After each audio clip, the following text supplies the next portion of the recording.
Muy bien, pues hemos visto en el vídeo anterior los conceptos teóricos de la elipse y vamos a empezar ya a entrar en terreno analítico y vamos a ver cómo es la ecuación de la elipse cuando ésta está centrada en el origen de coordenadas. Ya veremos más adelante qué pasa con la elipse cuando está desplazada por el plano, pero ahora cuando la elipse está centrada en el origen de coordenadas vamos a ver cómo es su ecuación, que veréis que es muy sencillo. Y comenzamos repasando muy rápidamente los conceptos teóricos que habíamos visto en el vídeo anterior. Decíamos que la elipse es el lugar geométrico de los puntos del plano, tales que la suma de las distancias a dos puntos fijos, que se llamaban focos, era constante. O sea, que si tengo aquí en el plano estos dos puntos a los cuales llamo focos, todos los puntos de la elipse cumplen con la condición de que la suma de las distancias a estos focos da siempre el mismo resultado, da siempre el mismo valor, la suma de las distancias. Entonces, ya situando nuestra elipse en los ejes de coordenadas, íbamos definiendo algunos conceptos. Por ejemplo, el eje mayor, que era 2a, que es la distancia entre los dos puntos de la elipse opuestos que estén más alejados entre sí, y por lo tanto la distancia desde el origen de coordenadas, desde el centro de la elipse, al punto más alejado, lo llamábamos a. Luego estaba el eje menor, el eje secundario, que es la distancia entre los dos puntos de la elipse opuestos más cercanos entre sí, y por lo tanto, desde el centro de la elipse hasta el punto más cercano que encontréis, la distancia era b. Y por último teníamos la distancia focal, que era 2c, que es la distancia entre los focos, y por lo tanto, desde el centro de la elipse hasta cualquiera de los focos, esa distancia era c. Habíamos visto también que tanto A como B como C se representaban dentro de un triángulo rectángulo y esto daba lugar a una relación gracias al teorema de Pitágoras. También sabíamos que esa famosa distancia desde cada punto de elipse a los dos focos daba siempre un valor constante que es 2A, ¿de acuerdo? O sea, desde cada punto de la elipse la suma de distancias a los focos siempre da 2A, lo mismo que la longitud del eje mayor. Y como decíamos, había una relación entre estos tres elementos que era que A cuadrado es igual a b cuadrado más c cuadrado, porque como veis en la imagen, A es la hipotenusa de un triángulo rectángulo donde los catetos son b y c.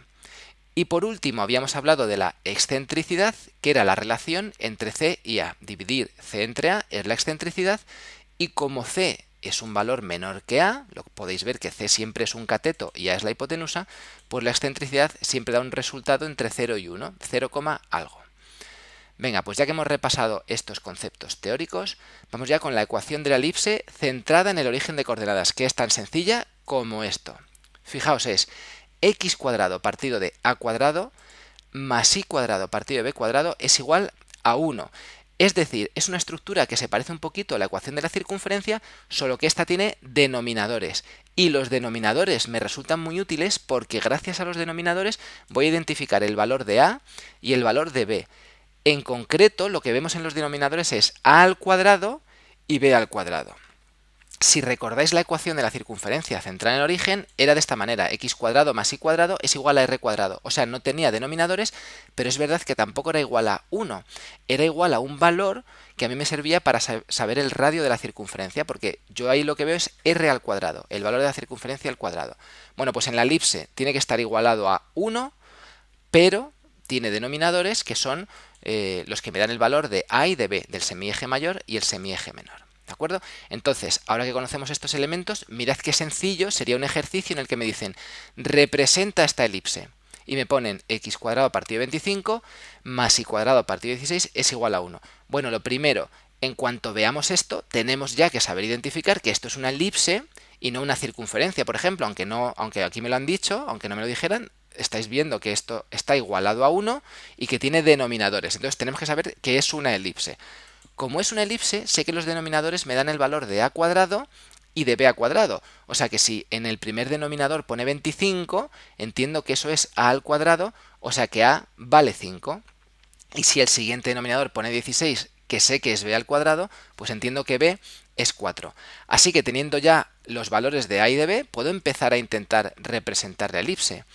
Sé que a era el semieje mayor, o sea que desde el centro de coordenadas puedo contar 5 cuadraditos a la derecha y 5 cuadraditos a la izquierda y ya tengo esos puntos de la elipse más alejados entre sí, los que conformaban el eje mayor.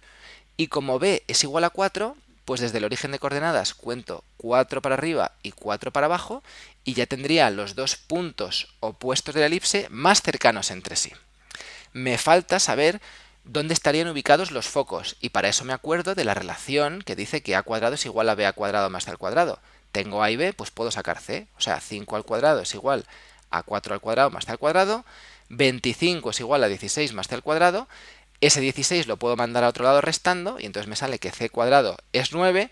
O sea que c debe ser 3 para que c al cuadrado sea igual a 9. Como c es igual a 3, pues desde el origen de coordenadas cuento 3 a la derecha y coloco ahí un foco y 3 a la izquierda y coloco ahí otro foco. A ver, los ejercicios que nos vamos a encontrar en matemáticas seguramente no sean representar la elipse, porque hacer una representación muy precisa corresponde más bien a la asignatura de dibujo técnico.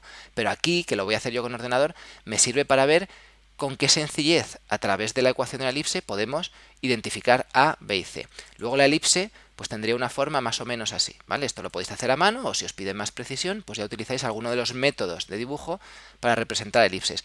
Lo único que nos faltaría aquí, ya para tener todos los elementos, sería, por ejemplo, calcular la excentricidad de la elipse, que es, como ya sabéis, dividir C entre A. Como ya tenemos C que es 3 y A que era 5, pues la excentricidad es 3 entre 5, o sea, 3 quintos, o en concreto 0,6. Y con esto hemos identificado todos los elementos necesarios para tener ya representada esta elipse.